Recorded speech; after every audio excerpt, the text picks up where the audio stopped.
เอามาแล้วเนาะเสิร์ฟฮอตบ้านกันเลยนะตอนนี้มาเริ่มต้นข่าวทุกอิดในมื้อนี้กันเลยกับภาพบรรยากาศงานคอนเสิร์ตและวัฒนธรรมอเมริกาหรืออเมริกันเฟส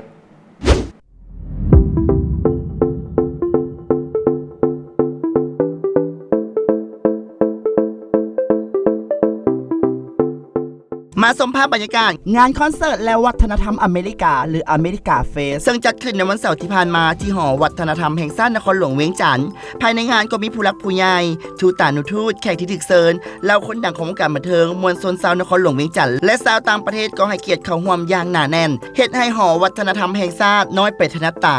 และการแสดงในครั้งนี้ของออสการ์วิลเลียม and the Band of Light ก็เพื่อเป็นการแลกเปลี่ยนวัฒนธรรมกับบรรดาน้องๆนักศึกษาในสถาบันต่างๆเพราะว่าตัวแทนออสการ์วิลเลียมก็เป็นทูตวัฒนธรรมอยากจะมอบความสุขทางด้านเสียงเพลงให้เป็นขวัญกำลังใจแก่พ่อแม่พี่น้องที่ประสบภัยน้ำท่วมในภาคใต้ของลาวตื่มอีกสำหรับงานคอนเสิร์ตในครั้งนี้ก็มีศิลปินทั้งภายในและต่างประเทศเข้าร่วมมอบความสุขศิลปินทางประเทศลาวนำทีมโดยสาวอรุณาถาวรสุขหนุ่มโอลาแบ็กอายส่วนฝั่งของต่างประเทศก็นำทีมโดยออสการ์วิลเลียม and the Band of Light ก็เข้าร่วมบรรเลงเสียงเพลงอันมวลๆให้ทุกคนได้ฟังกันส่วนว่าภาพบรรยากาศจะเป็นจังใดเอาเป็นว่าไปติดตามกัน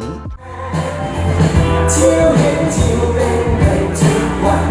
และเป็นเพียงเงาของยังดีเขาจะเป็นเองเขาเป็นเองมันถึงเวลายอมรับความจริงรู้ไว้ในชีวิตใจไม่พบกับใจไม่เกิดไม่ได้หายไปไม่เคยคนจริงไม่ได้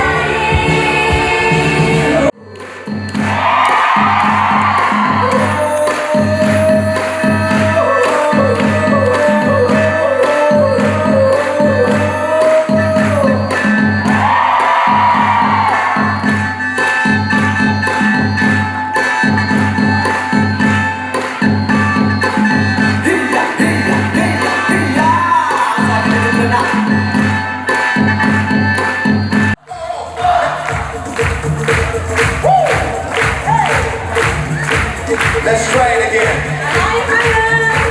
Say hey, hey, oh, oh, say hey, hey, hey, hey, oh, oh, oh, oh, hey, hey, hey, oh, oh, oh, say oh, oh, oh. เจ้าสบายดีสำหรับมื้อนี้เต็มอิ่มเนาะอิ่มไปด้วยความม่วนความหักเกี่ยวกับเรื่องดนตรีเนาะของการแลกเปลี่ยนระหว่างจากประเทศอเมริกาและประเทศลาวเนาะรู้สึกภูมิใจเนาะที่ว่าได้เป็นอีกหนึ่งส่วนในคอนเสิร์ตดีๆแบบนี้และโดยเฉพาะได้นำเอาวัฒนธรรมดนตรีพื้นเมืองลาวเช่นการเล่นแคนมาโชว์ในงานนี้รู้สึกเป็นเกียรติหลายเนาะที่ว่าทางสถานทูตอเมริกาเพิ่นเสื้อเซอร์โอล่าเนาะศิลปินลาวมาร่วมร้องเพลงกับศิลปินอเมริกาซึ่งเป็นศิลปินที่มีความสามารถหลายแฮงเนาะว่าจะเป็นเสียงห้องสุดอลังการเขาจังว่าก็รู้สึกเป็นเกียรติหลายที่มาได้ร่วมงานกับผมก็จุดนี้ก็บ่ได้คาดฝันเพิ่นติดต่อมารู้สึกดีใจแล้วก็รับเลยว่าโอเคขอยินดีที่มาร่วมงานนะ